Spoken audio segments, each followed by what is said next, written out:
So today I dove into a conversation with Haley, and we talked in detail about what her perspective looks like from a natural family planning instructor who teaches the Creighton model, what her life looks like with PCOS. We also talked about homeschooling, parenting, and key takeaways that we think all women, especially young women, should be doing as they're joining into this cyclical life.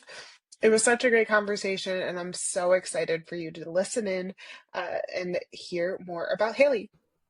Welcome to the Cyclical Doula Podcast. I'm Emma, a certified SymptoPro instructor, a fertility awareness educator, and your guide to fertility coaching and reproductive health education from menarche to menopause and all the different types of motherhood in between.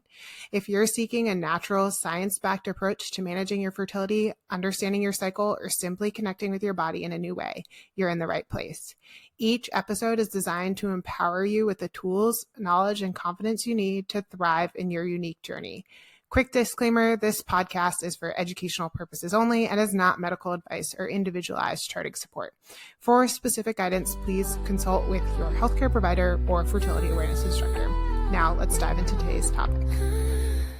Welcome to the space where cycles breathe, where the real raw life of their mama leads. From motherhood's highs to charting the low, your body's story is the star of the show.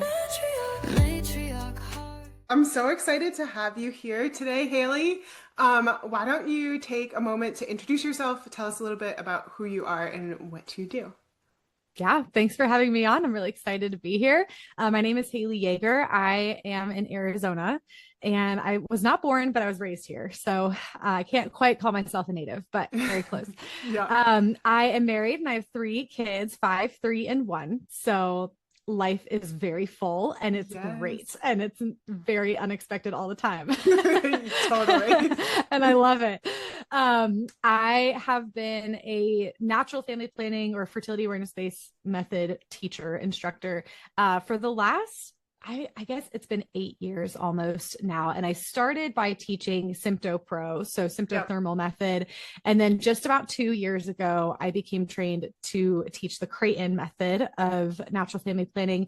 And that was mostly because I started working at an OBGYN clinic in my area that practices NAPRO technology. So I don't know how familiar with your listeners are with NAPRO technology, but it's natural procreative technology. So it's a way of, it's kind of like root cause medicine, right? So for women that are struggling with whatever, whether it's infertility, PCOS, endometriosis, all the things, they can be learning to chart their cycle for the sake of working with the doctor, figuring out what's going on, and then receiving treatment from there. So I started working at that OBGYN clinic that specializes in NAPRO technology, and I was trained to teach the Creighton method alongside of that, since it's more of kind of like a quote unquote medical method, I guess you could say. So I started learning that and started teaching that. And so I've been doing that for about the last 2 years. I love both methods. I think both of them have incredible strengths. Right now, because I'm just kind of in the Creighton world, I'm focusing on teaching Creighton. So I actually recently just left that clinic. No hard feelings. It was amazing, my time there. Just, the Lord takes you in different directions. And I also, with my 3 kids at home, it was hard to be gone for as long as I had to be gone by working there. Right. Yeah. So I just actually left that clinic, and now I'm working virtually, just seeing clients anywhere and everywhere, teaching them Creighton. And then I also have my own podcast, the Truth in Fertility podcast, that I started recently. So that's kind of who I am, what I've been up to. Nice. Awesome. Is there anything else like outside of your work that you want to share, either like family life or like some fun hobbies or anything like that? Yes. Yeah. Oh my gosh. What is my hobby when I That's a hard one. I always have a hard time answering that question. I know. My hobby right now is running after children, to be Yes. completely Yeah. honest. But no, my husband and we met country dancing. So that's something that Yes. I I remember really you enjoy telling me that. doing. It's so Yeah. fun. Yeah. Oh my gosh. I love telling people that story. But yeah, so we're very much like country folk. We're like wannabe hillbillies, basically. But we live in the city. So, but we love camping. We've got a fifth wheel trailer. So we love camping. We do that a lot throughout the summers. Because it just gets so dang hot in Arizona. Yeah. So we need to go up north. And so we love camping. I don't know. We traveled a lot this year, I feel like, much more than we usually do. So yeah, but hobbies is a hard question. Yeah, no, it's especially as a in parent, the season of hobbies. For sure. Absolutely. I totally feel that. Yeah. Yeah. What's one thing that's been filling up your cup lately? Mm. Honestly, this kind of stuff. I Yeah. love podcasting. I love being on podcasts. I think it's a real blessing when your work is something that you love. Oh, for sure. Yeah. And so this has honestly been filling my cup. Like I am a huge advocate for, especially when you're deep in the trenches of motherhood and you've got little ones running around and maybe even minimal help, especially. I think it's so important to make sure that you're still doing something where you're talking to an adult and you feel like an adult. And sure. And this is that for me. So I really love speaking. I love being an advocate for this just kind of world of women's health and charting. And so this is honestly what I love. So I know it's maybe not like the best answer. Yeah, but no, I love it. But That's great. That's so good. Great. That's awesome. And is there one like ritual or rhythm that you do on a regular basis that you like swear by? It can be either like health based or like parenthood, anything. Okay. I mean, the first thing I can think of is ritual, or I'm very much a routines person. So I'm very like type A. I need to have things planned out. So one thing that I do that like keeps me sane is I have every weekend, whether that's Saturday or Sunday, I'll sit down and I'll just grab my cup of coffee and I'll just sit down. I'll look at my planner and I just like plan the heck out of the next week. I love that I know it's just amazing. Some people would hate that. I love that because I plan out our meals. I plan out everything so that during the week, things are hopefully going as smooth as they can. So I really enjoy just kind of taking that time to look at what's coming next. We also, here's another thing. We just started homeschooling as well. So I don't know why I forgot about that. We started homeschooling my 5-year-old. So I mean, kindergarten. We're in the same boat. We just reading good books. Too. Yeah. yes. Yeah. So we're homeschooling. So that's been fun. It's actually been going really well. I'm actually very proud with how we've been going so far. Awesome. So so planning out our lessons for the week and everything, so that's a ritual, I guess you could say, that I enjoy doing. It keeps me sane. Do you have a favorite planner? Okay, so I use I use a homeschool planner. So it's a homeschool planner I found from this website called Treehouse Schoolhouse. All right. I am liking it so far. Yeah. But I also plan, it's like I use it as a regular planner, but then I put our homeschool stuff in there as well. So so I've been using that for the last month or so, however long we've been homeschooling, and I do like that. Beforehand, I really just use my Apple Calendar because my husband and I have it shared, so we know what's going on.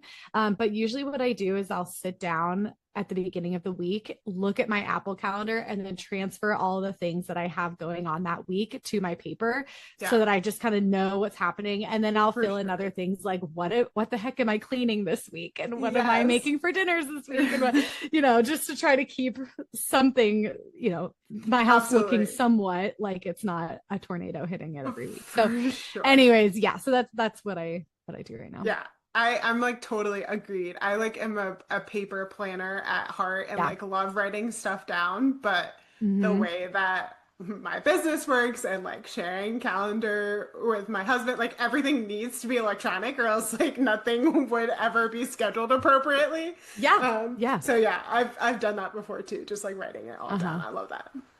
Yeah. Awesome. Yeah. That's our typical routine of what we do there. That's so good. Cool.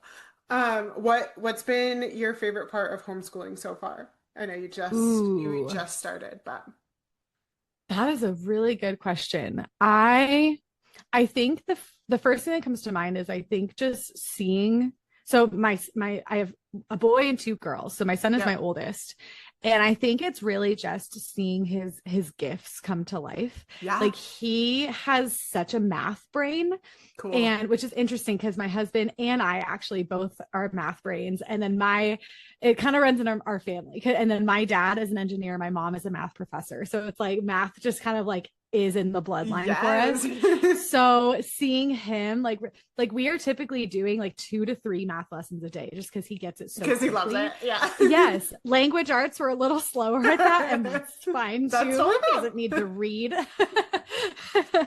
No, but I think it's just seeing his gifts come to life and seeing things click is so that's been probably the best part. And also just the fact that like there's so much freedom that comes with homeschooling. And I know in every state, some states make it a lot more difficult to homeschool than others. Right. Arizona, it's like honestly, there probably should be more restrictions. Yeah, I feel that way about South Carolina too. It's like you don't really have to do anything. No, there's no requirement other than to just tell the state that you're doing this. Yeah. So I am doing it state of Arizona in case you're listening.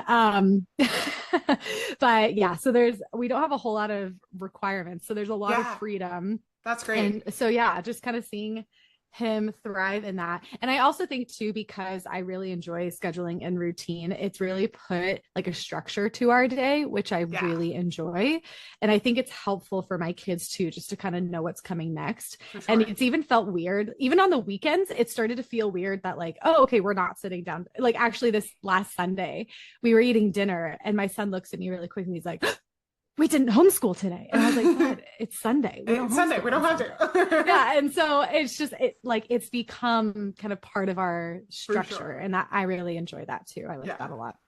That's awesome. That's so cool. Great. Well, tell me a little bit more about like what led you into your work that you do now. Yeah. That is an amazing and loaded question. Okay. But I will answer it. I will answer it. Yes. Long way to answer it.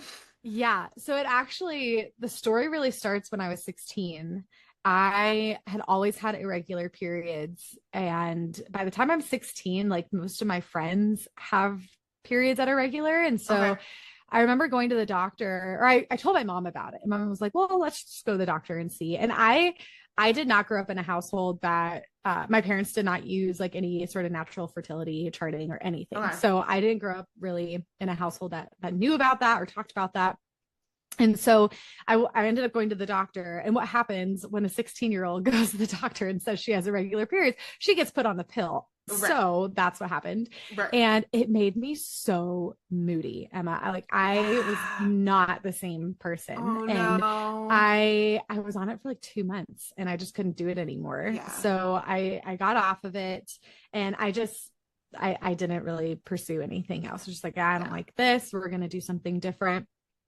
And, so I didn't really think about it anymore. I just lived with the irregularity. When I was 18, at this point, I was really involved in my church youth group. And there was a talk given by one of the leaders or whatever. And she gave a talk on natural family planning and also talked about how it can be used in the medical field. And that totally just like, it blew my mind. This is the first time I'd ever heard about this. And just learning like how you can see your hormone movements on a chart. You can see all of these different things. And it just, it blew my mind. So I remember like beelining up to her at the end of the talk just to pick her brain about everything. And she had recommended a doctor that was in my area. Spoiler alert, it's the same clinic that I was actually just working at the last 2 years. So cool. So when I was 18, actually, I went there as a patient saying, or just presenting like, I have irregular periods. Yeah. I feel like that, and that was all I had. There was no pain. There was no, it was just this irregularity.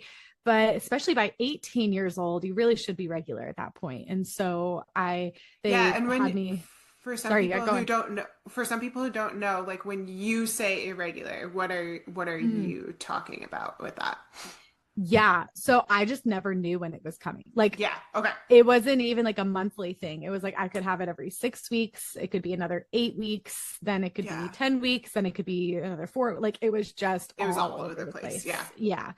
Yeah. So, and I don't know if I was actually ovulating at the time or not. For I sure. just Yeah. knew that everything was not You're bleeding predictable. in random times. Yeah. Exactly. Yeah. Yeah. And who knows if it was even real periods at the time Right. too. Like Right. I really didn't know. And so when they had me start charting with the Creighton method. And that was the first time that I had ever gone into the world of fertility charting. You can call it natural family planning. I wasn't sexually active at the time, so I wasn't doing it for that. It was Yeah. Right. just monitoring my cycle. And so with that, then I had some blood work and I had an ultrasound. And with all three of those things, they diagnosed me with PCOS. But just taking a look back at when I was 16, presenting the same exact issue, there was Yeah. no blood work, no ultrasound, no questions asked. It was just, oh, okay, Right. here's the pill. Mm-hmm. And when I was 18, going to this other doctor that practices naprotechnology, restorative reproductive medicine, they treated me like an actual patient, not just like, Yeah. oh, here's a pill, go take it, you'll be fine. Right. And that was a completely different experience for me. And especially because I'm not married. I'm Right. not experiencing infertility. Right. I don't have like this crazy story of like what's been going on. No, it's just, I didn't know when my period was coming, but they still took that information and they diagnosed me properly to then be able to treat me properly. And that Yeah. was like the game changer. Sure. So yeah, so I kind of went on that journey then of after I got my diagnosis, I was probably 19 at that point. I was in Yeah. college and I actually met my husband, the man who would be my husband. I met him at age 20 and we got married when I was 21. So I got married very young. Yeah. Yep. But he was 6 years older than me. So when we average out our maturity level, we're about 23, 24. So it's fine. Love it. Yeah. I love that. So I got married young, but I say that because if I had not gotten that diagnosis and gone through that treatment, and it wasn't a night and day thing either. Like it took a few years of different medications, working with different nutrition and diets and things like that. It took some time to regulate my cycle, to actually start ovulating and get to the point where I was even ovulating. It took time to get there, which is against everything that we want, at least in America right now, right? Sure. Like we want an answer. We want it now. We want to change. We want it now. And it wasn't like that. It took time. But the reason I mentioned that I got married young is because by the time I met my husband, I had already gone through a diagnosis, treatment plans, and I was at the point where I was ovulating, which is more than a lot of people can say when they're experiencing the same exact things that I was experiencing, but they stay on the pill or they get on the pill and then they stay on the pill. Right. And so when we got married, we wanted to achieve pregnancy pretty quickly. And it took about 7 months, but in all intents and purposes, that was not a long time. And we were able to conceive, and that's my first son. So with all this being said, like, had I not gone through that process as a single woman, my husband and I hands down would have had infertility problems like that. We would have had a completely different story. And what's like really bone shaking about that reality too is my 3 kids, the exact sperm and egg that created my first, second, and third child, they may not have met when at the time that they did in order to create that individual human being that is my children. Right. And so, it's just kind of a bone shaking reality that had I not gone through that at 19 years old, 18, 19, I wouldn't have had the kids that I have today. So I like, if somebody were to ask me, like, what is your life goal? Like, besides obviously being a good wife and being a good mother and getting my kids to heaven, all the things, besides all of that obvious stuff, my life goal is to get girls off the pill, to actually teach you what it's doing to your body, why it's bad medicine, and here's what we can do instead. Let's get to the root of why you're having that painful period or irregular periods. Why are you experiencing that? And then let's get to the bottom of it. And if you're not getting there until you're married and then you're starting to experience issues, right? Like, it's still never too late, because you still want to make sure you're getting to the bottom of what's going on with your health. We always want to be healthy anyways. Yes. So it's never too late to be healthy. But I really, really love when I can talk to a young adult or even a girl in high school years. Like, this is when they should be learning this stuff so that they can be prepared for what is to come down the road. So that's kind of the story in a nutshell. And ever since then, I've just been like, this just inflamed this passion inside of me to teach people and to just recognize like why we really need to get our game on with women's health, because if we're just throwing the pill around, we're not helping anybody. So anyways, so that's kind of where now I'm here. I'm teaching. That's so good. Okay, so I have a question for the people who are listening who are parents who might have daughters who either are little like ours or maybe like starting to get into that time frame where they're experiencing bleeds, they're having their menarche, things like that.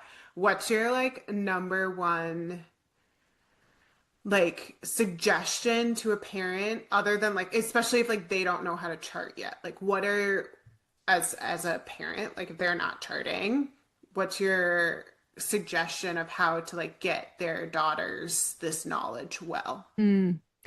Okay, so I have a few things that come to mind. So the first thing that comes to mind, and this goes for your daughters and sons, because I totally believe that our sons, our men, need to know what this is. Absolutely, and it might even be for the sake of teaching his future wife what this is, right? For sure. So my son, actually, I have a funny story about this. So being an NFP teacher, I'm very open with my kids about like, mommy's going to go teach NFP or mommy's going to go teach fertility charting. They have absolutely no idea what that means, but they've asked before, and I'm just like, well, I teach girls about their bodies. And you know, and they're like, that's enough of a statement. Yeah, for sure. But I think it's just even being open about that from a young age. My son, I was teaching my sister-in-law recently, NFP. And I was leaving to go meet up with her. And so I told my son, I'm like, hey, bud, I'm leaving right now. I'm going to go teach Auntie NFP. And he was like, Auntie doesn't know NFP.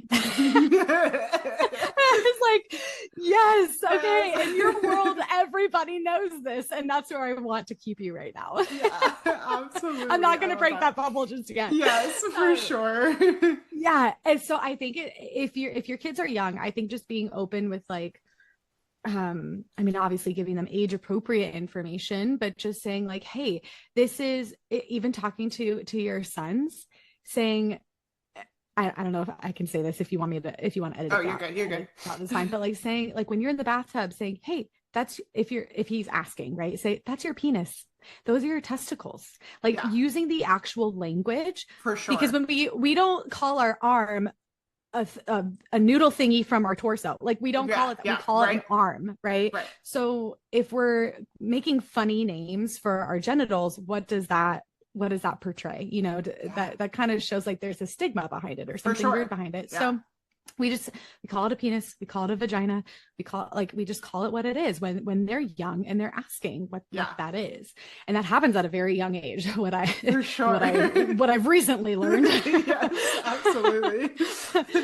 But then as they get older, and of course I'm not in this stage yet, so I don't have personal experience with this, but I do think as they get older, and especially like when your girls are starting to have their first period and you're experiencing that, for sure, we need to be educating our girls as to what's going Yeah. on. Like tell them at age 9 or 10, hey, this is something that might happen maybe soon, maybe it's a few years out, but Yeah. at some point you're going to see some bleeding, and this is what that is, and this is why.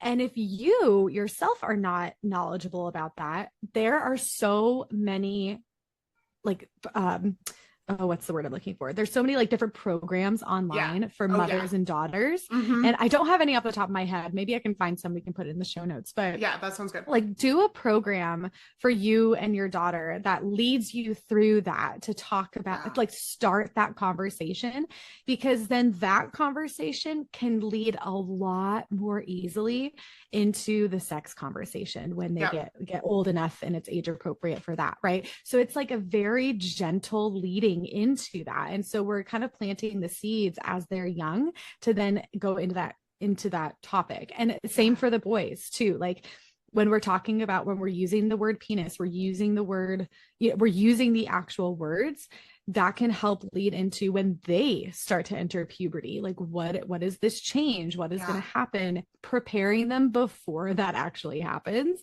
so they're not totally like wigged out when things are starting to change, right? And then again, that leading into a better conversation about sex. So I just think, I think if you have young kids, that is a perfect place to start very age appropriate conversations about that.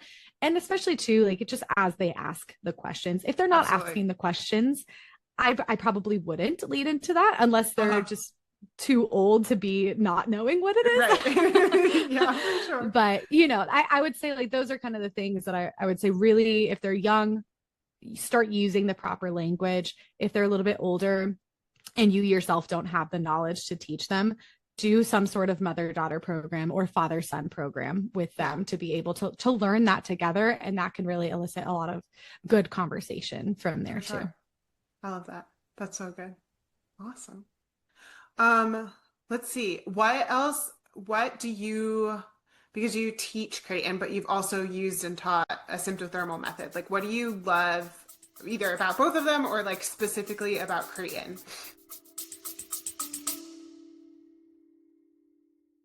Hey friend, quick pause before we keep going with today's episode.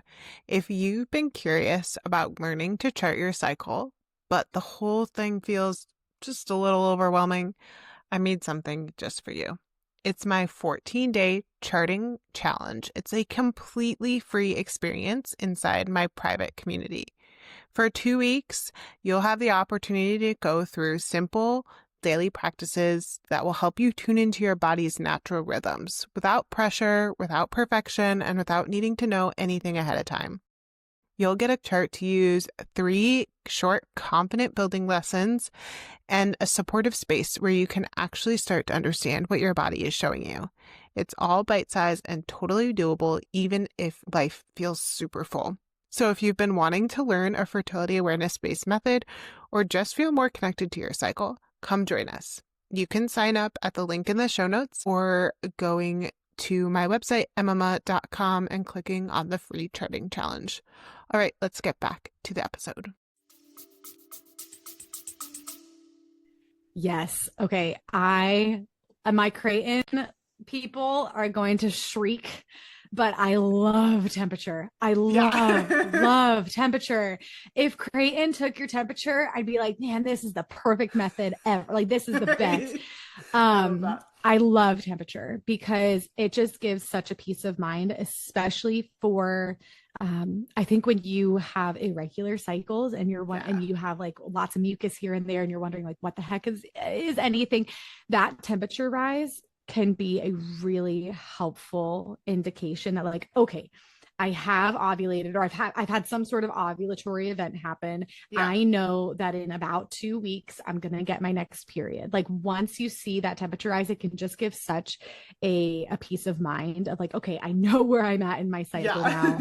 And because especially for your listeners who don't know, your temperature rises because your progesterone is a thermogenic hormone. So it causes your temperature to rise. It's very, very, it's a very minimal rise. So you need a special thermometer for it. But yeah, so I just think having that peace of mind can be really helpful. Now, looking at Creighton, I think that there's a lot of benefits there too. There's very clear and concise instructions that I really appreciate that Creighton has. They're much more detailed with things. So not only are you charting like the stretch and the color of the cervical fluid, but you're checking how many times did you see it? What kind of consistency did you see? There's a lot more details that go into it. And so I really appreciate it in that way too. It's also completely standardized. So like I always tell my clients, wherever you leave off with me, if you decide to go see somebody else, you can pick up right where you left off with me, and we are going to teach you the chart in the same exact way. Everything is going to be the exact same. So, and of course, with it leading in an afro technology, I think is a very beneficial thing too. And also too, I have heard for people that, I mean, if sympto-thermal is a cross-check method, right, and Creighton it's only looking at mucus. So I always say the best method is the one that you're going to use. Like there's no true best method. It's whatever one you are actually going to use. Right. So some people find it really just beneficial to only have that one check. They're only checking their mucus. They don't have to worry about anything else. And that's what they chart. And that's Creighton. But if they want that cross-check method where they're checking multiple things, it's helping give them a peace of mind, like with the temperature and the mucus and maybe your cervix positions and like sensation, things like that. There's other things that you can be checking. Add LH strips in there. Like, let's do the whole thing, right? Like that can be a huge chart everything. Chart everything. Yeah. So that can be really overwhelming for people, but it could also be a huge peace of mind for people. So again, there's pros and cons, I think, to all methods, but I think the best one is going to be the one that you use. But I do love temperature. I do love temperature. So it is. It's a really good like outside data point. Yes. And I've like never fully dove into like all the test strips of like LH, and like I know that like Prove has a progesterone test now too. And like I've never quite dove all into that, and like Marquette, but I feel like that would have a similar vibe of like, all right, like it's a data point, not a understanding, which sometimes can be really helpful for some people. Yes, totally. Yeah. And I have actually, the only methods that I'm trained to teach are sympto-thermal and Creighton. Yeah. But I have, like you said, I have kind of put my feet in the waters of other ones, just because so many people, like I am the NFP people ask in my community. Absolutely. And so oh my gosh, Emma, the amount of times somebody sent me a picture of their mucus, it is phenomenal. The amount of times. I welcome it at this point. I'm like, sure, why not? I know. It's just, and not too many people can say that. So I am that, and like birth NFP. workers. Yes. Yeah. Oh my word. So, but I have gotten LH strips before just to use them, just to say that, okay, I know what they are. I know how to use experience it. Using them. Exactly. Yeah. So I've never actually used like Marquette. That's a really common method right now. There's Boston Crosscheck. That's kind of another one that's up and coming. Neo Fertility Femme. I mean, there's so many. Yeah, there's so many. And a lot of them are cross-check methods, because I do think that women especially love that peace of mind, and they really love all of the techie stuff that comes with things. So the apps and the machines and all the things, right? I personally hate all that stuff. I just am like, you just need to know how to read your mucus and take your temperature, and you're going to be fine. But I understand why people like that. And so they like the cross checks just to help them feel better about and more confident about what they're seeing. Yeah. So we were talking about planners earlier. Are you on paper charter? I know Creighton is on paper, but do you chart in an app? Paper. Yeah. No, I am a paper. Oh man, I could go on a soapbox about apps. I'm very black and white. I'm built that way. So I have a hard time being like, apps are awful. Like I don't want to say that, because again, the best method is the one that you're actually going to use. So if you choose an app, then you choose an app and you're using it, and that's great. I will say you must be very selective of the apps that you use if you choose to use one. I have always, even with sympto-thermal, and Creighton is paper only. Right. They're just kind of old school like that. But with other methods like sympto-thermal and everything, you can use an app. But I always say, okay, if you're going to use an app, first of all, you need to learn on a paper chart. If you are just learning, I don't let my clients use an app when they're first learning. I will only take a paper chart at first. Because that's how you're going to learn the best. And you're going to have a lot more success with paper. Now, once you feel confident about that, by all means, switch to an app. But there's only a select amount of apps that I would recommend. And that is just because there are thousands on the market right now. And only about probably not even 10 of them are actually keeping your information safe. They're not selling your information. And it's actually, I wouldn't say they're HIPAA approved or anything, but they're at least just keeping your information safe. So some of those apps that I'm thinking of are like FEM, that's FEMM. Neo Fertility is another one's kind of up and coming. Kindara is another one. And then what's the other one? Read Your Body. Those are the, Is that one that's the one that I use and recommend. Yeah. So if you're going to use an app, I'm sure there are a few others maybe that you can do your research on, but those are the 4 that I know of that I feel comfortable recommending. Now I will also say with all of those apps, turn the interpretation off. Absolutely. It is not going to be correct unless you constantly have a 28-day perfect cycle and you ovulate. Nobody does. There's too much estrogen in the cycle. Water. There's no way. You get sick that one time and it throws it all.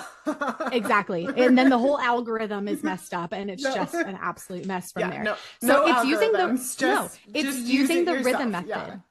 It is using the rhythm method. That's all that the algorithm is doing. And the rhythm method is unsuccessful, as our grandmothers could tell us, right? So turn that off, learn from an instructor to be able to interpret it yourself. And you, especially when you do that, you will feel so much more confident in knowing when you are fertile, when you are infertile, and then making your family planning decision from there. You're going to feel a lot more confident if you turn those interpretations off and interpret it yourself. Yeah, awesome. That's so good. I totally agree. It was about last year, we lost power for like 48 hours, which like happens, right? We live in South Carolina, hurricanes, whatever. And in that moment, I remember thinking like, it wasn't a critical time in my chart and all of those things. I wasn't really thinking about it. I was like, I'll just like jot it down and make sure it saves. I had backup on my phone battery anyways, but I was like, man, I'm glad that I know that I could, like, even if my thermometer broke, like I could still chart mucus only and have a really good understanding of like what was going on with my body and feel good about that. Obviously, like there's times for extended abstinence and all of that, but like I was like, this like feels really good to like be able to just be like, oh, like I could do this on paper with just my body and no other tools and like be totally fine. Exactly. Yeah. And so that is, it's helpful to have those techie things because it's just convenient for us. Sure. But when things like that happen, when a hurricane hits, or when we actually, for the first time, like ever, I don't even know if this is the actual first time, we had a tornado warning just the other day in Phoenix, which was we did not have unsettling. It was a warning of a tornado, but we did lose power. And so not for long, but we did. And so it's just like in those times, those unexpected times, you still need to know what you're doing and just using your app, using your machine or whatever you're doing, using that as a helpful backup or just as a helpful tool to use to input that data. But if you lose that, or, the government comes after us and we all lose everything, I don't know, but we all lose everything, right? When worst comes to worst, anyways, I always say, yes, know what you're doing and use a paper if you can. Yeah. If you want to use a chart, that's fine, but use it for data collection only. So oh, that's awesome. All right, let's see what else. Do you want to share anything more about like your PCOS or what you're welcome to, or we can cut this out too, of just like how you went through that healing in any more like detail, or do you just want to leave it at what you talked about before? Yeah. No. Yeah. That's actually a common question that I get. It's like, what the heck did you even do? Yeah. So I say that I healed my PCOS. That I managed it is what I probably should say. Yeah. So the way that I went about it at first is I went all in on medication. So now I'm a college student at this point. I have no desire to change my diet at all. I'm like getting food at the food court, and that's not necessarily the most healthy thing for you, but I had no desire to change that. So I'm like, oh, okay, medication is gonna be fine. Yeah. So a typical medication for PCOS is metformin. It's an insulin resistance medication to help with that. It's a common medication that people will have when they are pre-diabetic or diabetic. And with PCOS, you can have a very similar insulin resistance issue. So that's what metformin is supposed to be for. It's supposed to kind of help manage that. I got to the highest dose of metformin that I could take, and I still wasn't seeing progress. So I stopped that. Some women, that works like a gem, and they're fine and they're good and they ovulate and it's perfect. But for me, my body just did not react well to it. Not well, but just it didn't respond to it. Yep. I was also on different supplements. So I was myo-inositol is a common one for PCOS, or even just like ovarian health, just to help support that. NAC is another one. I don't know if that's as commonly prescribed anymore, or it's not even prescribed, it's a vitamin, but I don't know if that's as common to take anymore as it was back then. But those were just a few things that I was taking. But overall, my body wasn't responding well to the medications. It just wasn't, nothing was really changing. Yeah. So about a year into all of that kind of rigmarole of medication stuff, I decided, okay, I probably need to start eating less Chick-fil-A. What a bummer. I know. So I did start changing my diet. And this also too was at the point, this was like right around when I met my husband, and he comes from a family that eats very well. He knows how to eat very well. And so I think that was just kind of like the Holy Spirit working there of like, okay, if you're not going to do this on your own, I'm going to give you someone to do this with you. And that can also be helpful if you're having to make some sort of lifestyle change, whether it's increasing exercise, eating better, being off your phone, like just in general, right? A lifestyle change. It's helpful to do it with somebody rather than just doing it on your own.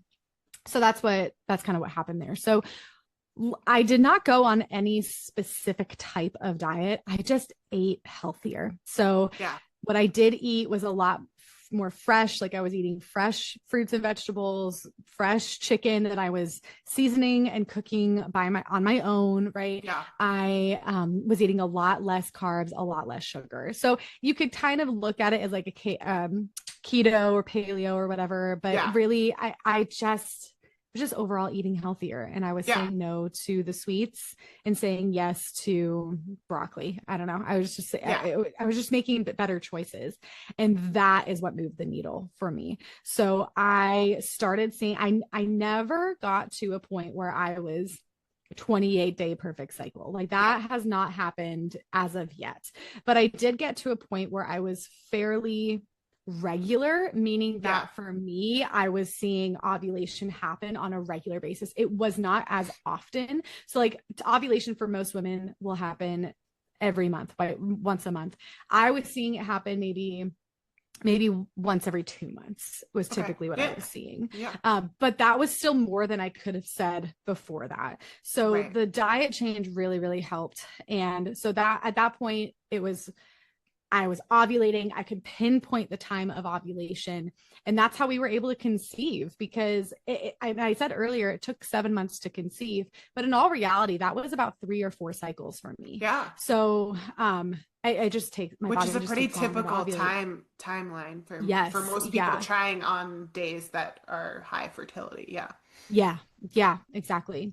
So now, I don't want to say I healed my PCOS because my ovaries are most definitely still polycystic. And we've actually my husband and I have actually even looked into the ovarian wedge resection, which is a very common NAPRO technology surgical procedure where they go, oftentimes with PCOS, your ovaries are enlarged. And so it's making too much estrogen. If you've heard of estrogen, I'm sure people have heard of estrogen dominance.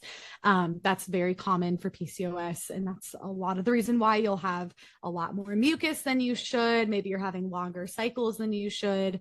And it's just because of that hormone imbalance. And so the idea is you literally take a pizza slice out of your ovary, you enclose the ovary back up so that it's smaller than it used to be.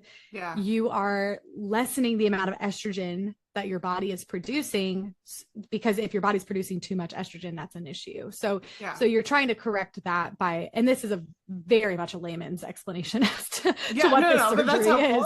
For sure. But yeah, so anyways, we did discuss doing that surgery. Now, we were talking about doing that when I was not yet pregnant with my third. So I had two.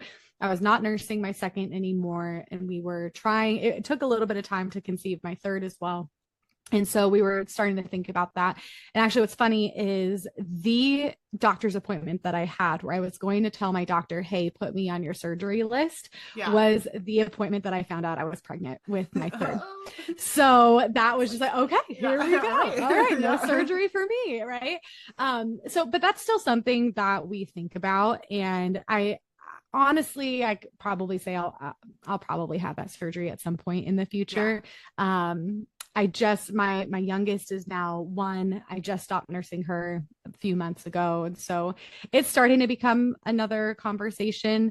But yeah, so that would be the ultimate, like actually healing the PCOS is like actually going in to fix my ovaries. Not everybody with PCOS needs that by any means, but I have my symptoms are like pretty telltale. Like, yeah, you're a pretty good candidate for that surgery. So, for sure. But I still ovulate and I've not necessarily had issues with infertility. And so it would really just be a surgery for the sake of correcting my health and fixing the PCOS, because there can be long-term effects with PCOS, including like ovarian cancer and things like that. So so it's still something that's up in the air, but that's kind of a long-winded answer to what I did back then. But so it's just maintaining good diet. I exercise pretty regularly. That's helped me manage it, at least. Yeah, absolutely. Is there like one thing other than like reaching out to maybe a restorative reproductive medicine practice, like what if somebody else is experiencing similar symptoms or cycles like you were or you are, what do you have like one piece of advice for them? Well, I mean, like you just said, the first piece of advice would be go see a good doctor, the one that's not going to put you on the pill and one that's actually going to. And there are so many different like lists or directories of these types of doctors. You could go to factsaboutfertility.com or .org maybe. You could go to Natural Womanhood, FertilityCare.org. There's a lot of different places that you could go to find a good doctor in your area, or so many people are doing virtual now. So you could also do that. So that would be definitely my first recommendation. My second one would just be, don't take your symptoms lightly necessarily. And I'll give you an example of what I mean by that. I've had multiple clients that I always ask about period cramps. Do you have any cramping during your period? What is that like? What does that typically look like for you? And I've had multiple people tell me, oh yeah, I'm like down for like a day or two and I can't work and I have to call out of school, but that's just pretty typical for me. And like, I just kind of move through it and it's fine. And I'm like, no, that's not fine. Like, no, first of all, no one deserves to be in that much pain. Yeah.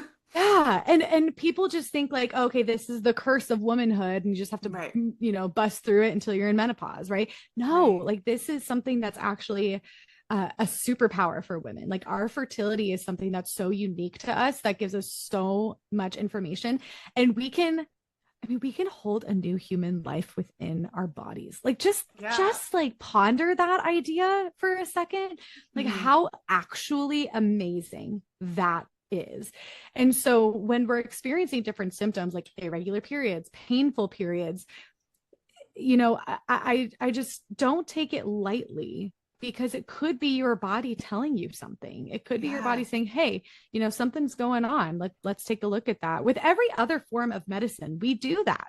If you have a sore throat, that means you probably have a cold or something, right? Like Right. we don't just ignore different symptoms, but for some reason in the women's health sphere, we tend to do that, or we tend to just kind of downplay it. For And sure. no, I just think, yeah, I don't take it lightly. And then I just think in general too, the American lifestyle isn't super healthy. And so I just think, if you're not exercising regularly, if you're not eating healthy, in moderation, like have that ice cream every once in a while. But I think just, yeah, just be healthier, be just in general, Yeah. exercise, move your body, get outside, eat healthier, and just see what kind of changes that can have too. Awesome. I love that. So good. Let's see. Um, what do you wish, we kind of talked about this a little bit before, but like, what is a few things or one thing that you wish every woman or person understood about their body, in general? Mm. What a period is. Absolutely. That's another thing. I always hear like, oh, I get my period every 2 weeks. I'm like, no, Yeah, no, no, no, no. you definitely You're do not, not. you're not getting your period every 2 weeks. You might be having some weird withdrawal bleeding because of some sort of Yeah, hormonal imbalance. And you need to work with the doctor to get that looked at and to yeah, understand why that's happening and to get that fixed, like get that yeah. healed. I was I was going down a rabbit hole the other day of I sometimes like to look up like different websites for like the different types of the pill and things, just to kind of keep myself Yeah, aware to of have what's out information. there. Yeah, for sure. And there's a newer, I guess, medication called the O pill, which is the first over the counter birth control pill. And so I was looking at his website, and of course it has a beautiful website, and Yeah.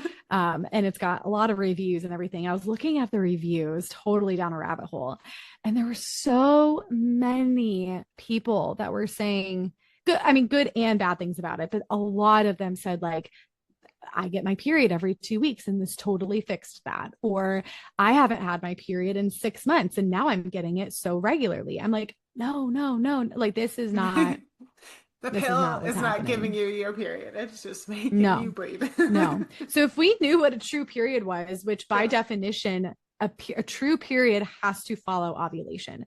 A right. true period does not happen if it's not following ovulation, right? So Hmm. so that in and of itself, we need to start recognizing. And then Hmm. any other bleeding from that is a withdrawal bleed because of some sort of hormonal imbalance. Yeah. So let's take a look at that and figure out why that's happening, right? So and then that also leads us into, okay, what is the pill actually doing? That I would think is maybe the second thing I wish all women Yeah. knew is what the pill is actually doing. Because Yeah. your doctor may not even know, to be quite honest, because Right. this isn't Right. stuff that's taught in medical school. But what the pill is actually doing, and if women were taught that, they would be able to give a much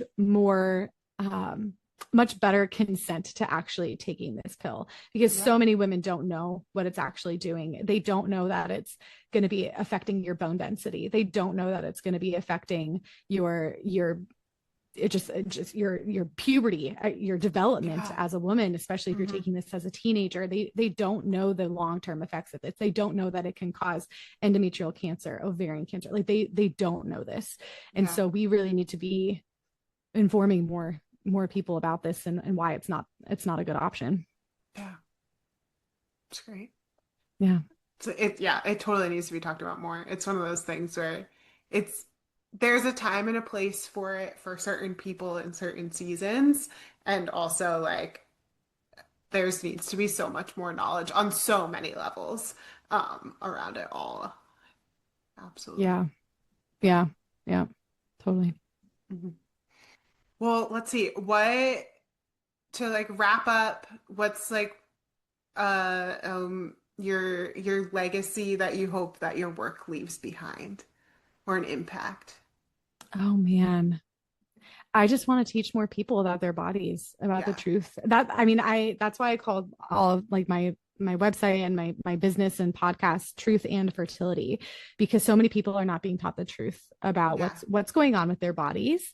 And so just fertility in general, but also they're not being taught about the things that their doctor is prescribing them and the long-term effects of that. And so I think if more women knew the truth about these things, they would be able to be more to give an actual better informed consent to what their doctor is giving them, but then to also make better, more informed decisions based on that. Right. And seek better help, seek better medicine, and go from there. So yeah, if I leave this world with any sort of impact, but of course, besides besides being a good mother, being a good wife, right? That is first. That is first.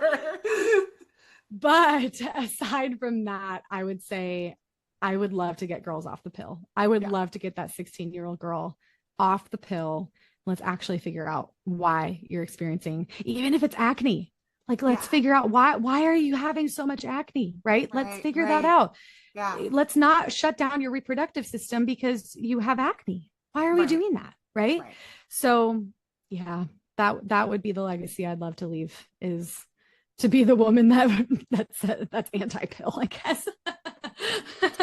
I'd love to be that more, woman. I think from what I'm hearing with you, it's not just that you're against the way that the pill is being used, but more that you want everybody to know how their body works on a deeper level. For sure. Yeah. And I think too that when you learn how your body works, you start making better decisions to actually help your body get healthy, which any sort of hormonal contraception is not doing. It's just putting a Band-Aid there. Right. And so, I think anyways, I'm saying the same things over again now, but just learn more about your body. And that's what I just love teaching women about that. That's awesome. Well, it's been such a joy to be talking with you today. Where can people find you the best? We'll put everything in the show notes, but where can people find you the best if they want to reach out to you? Yes, so they can go to truthandfertility.com. That's where I do all of like my bookings. So if you want to learn the Creighton method, right, you can go there. I do a monthly intro session, so anybody could sign up for that on my website. I have my podcast, Truth and Fertility, and I do a lot of guest interviews on that, just because we were talking earlier before we started recording, but I have limited knowledge on these things. So I need other people. I love picking people's brains about this stuff too, and people who know a lot more than me in different topics. So I have that podcast. I do technically have an Instagram. I do not update it at all. It's more so just there because people use Instagram as a search engine. So I want to be there, but I don't post on it or anything. Okay. It's just there with information on how, on what I do. So so those are the things. Awesome. Well, that's good. It was so good talking with you. Is there anything else you want to say before we stop recording? No, just thank you so much for having me. I appreciate our conversation. Awesome. Sounds good. Thanks for spending this time with me on the Cyclical Doula podcast. If today's episode helped you feel more connected to your cycle or empowered on your fertility journey, I'd love for you to share it with a friend or leave a review. It really helps this podcast reach more people like you. And if you're ready to dive deeper, join my free Red Circle community. It's where we go beyond the podcast with exclusive resources, live Q&A sessions, and support for charting, planning, and thriving in your cyclical life. Visit the show notes to join the Red Circle today. I can't wait to see you there. Until next time, keep listening to your body. It's telling you so much more than you realize.